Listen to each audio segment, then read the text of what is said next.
শুরু করতে যাচ্ছি পাইল ক্যাপের স্ট্রাকচারাল ডিজাইন। তো এখানে আমাদের এই যে এটা হলো আমাদের soil test report. Soil test রিপোর্টে আমাদের পাইলের ডায়া দেওয়া আছে 20 এবং 24 ইঞ্চি ডায়া, 20 ইঞ্চি এবং 24 ইঞ্চি ডায়ার পাইল দেওয়া আছে। তাহলে আমরা 20 ইঞ্চি ডায়ার পাইলটা আমরা আমাদের এই প্রজেক্টে ইমপ্লিমেন্ট করব। তাহলে আমি আগে এই পাইল ক্যাপটাকে পাইল এবং পাইল ক্যাপটা অটোক্যাডে ড্র করব। ড্র করে তারপর আমি ইয়েতে চলে আসব, সেফে চলে আসব। ওকে, তাহলে আমি এই যে এখানে ইয়ে করলাম, অটোক্যাডে চলে আসলাম। আসার পর এখান থেকে আমি যে সার্কেলে যাব, সার্কেলের ডায়ামিটার এখানে আমাদের হলো 20 ইঞ্চি। তাহলে আমি 20 ইঞ্চি দিব, 20 দিয়ে ইন্টার, 20 ইঞ্চি দিয়ে ইন্টার। ওকে, তাহলে আমি 20 ইঞ্চির আর একটা পাইল এখানে ড্র করলাম। তো ড্র করার পর এখানে আমি এখন আমাদের পাইল টু পাইল ডিস্টেন্স, পাইলের একটা পাইল থেকে একটা পাইলের এখানে আমি একটা 2 পাইল ক্যাপ দিব। 2 পাইল ক্যাপ, 2 পাইল ক্যাপ এখানে দিব। এই যে আমাদের প্রজেক্ট হলো এটা, এখানে আমাদের আসছে 2টা পাইল, ডিসপ্লে, ফোর্স অ্যাপ্লিক স্টেট ডায়াগ্রাম, সাপোর্ট অ্যাপ্লিক রিঅ্যাকশন। এখান থেকে আমরা যে পাইলে যাচ্ছি, এই যে এখানে আমি যে 1.16, এখানে আমাদের 2টা পাইল লাগতেছে। এটার জন্য এখানে 1.19, এখানে 1.6, এরপর এখানে 1.17। তাহলে এই সবগুলোতে আমাদের 2টা করে লাগবে পাইল কর্নারগুলোতে। তাহলে আমি এই যে এই 2টা পাইল আমি ইয়ে করবো। এটা কিভাবে আনতে হয় সেটা আমি এর আগের ভিডিওতে দেখিয়েছি। ওকে, তাহলে 2টা পাইল, তাহলে একটা পাইল থেকে একটা পাইলে সেন্টার টু সেন্টার ডিস্টেন্স বলে 3D। 3D মানে হলো 3 20 60, তাহলে 60 ইঞ্চি।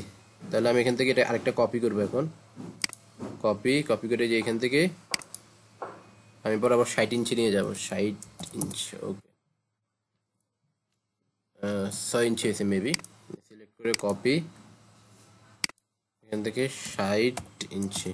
ওকে, তাহলে আমাদের পাইল টু পাইল ডিস্টেন্স সেটা হয়ে গেল। এরপর আমরা এখানে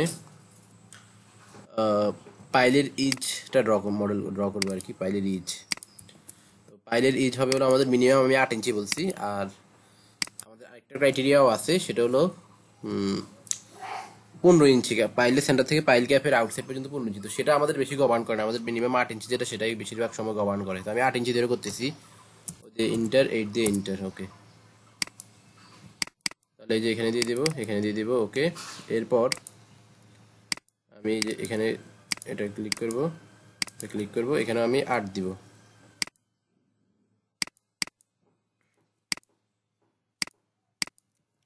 ওকে, এখানে ও দিয়ে ইন্টার, 8 দিয়ে ইন্টার। তাহলে সব দিকে 8 ইঞ্চি করে দিয়ে দিলাম। ওকে, এবার আমি এগুলোকে জাস্ট ইজগুলো ডিলিট করে দিয়ে এগুলোকে আমি জয়েন করে দিব। তাহলে আমাদের এটা হয়ে যাবে। তাহলে আমি EX ডাবল ইন্টার। ওকে, তাহলে আমাদের পাইল সহ পাইল ক্যাপটা ড্র হয়ে গেছে। এরপর আমাদের কলাম বসাতে হবে। কলামটা বসাতে হবে আমাদের পাইল ক্যাপের একেবারে সেন্টারে। তো এই যে আমি এখান থেকে এইভাবে লাইন টেনে নিচ্ছি, এখান থেকে আমি এখানে এইভাবে এই লাইন টেনে নিচ্ছি। তাহলে এটা হলো আমাদের সেন্টার। তো আমি এখন একটা কলাম ড্র করবো এখানে। এটা এই কলামটা ড্র করতেছি। আমি 12 একটা কলাম ড্র করতেছি, 12,12। এই যে 12 একটা কলাম ড্র করলাম, করে এটাকে আমি জাস্ট মুভ করে এই সেন্টারে বসাবো। এটা অবশ্যই খেয়াল রাখবেন, কলামটা হবে হলো একদম পাইল ক্যাফে সেন্টারে। পাইল ক্যাফে সেন্টারে না হলে যে সমস্যাটা হবে সেটা হলো আপনার লোড ট্রান্সফার হবে না। তো আমাদের লোড ট্রান্সফার না হলে কিন্তু প্রবলেম, অনেক বড় একটা প্রবলেম।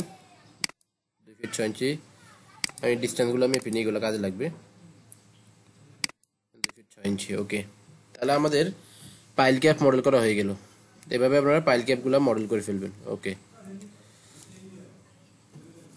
এরপরে আমরা সেফে চলে যাচ্ছি এখন।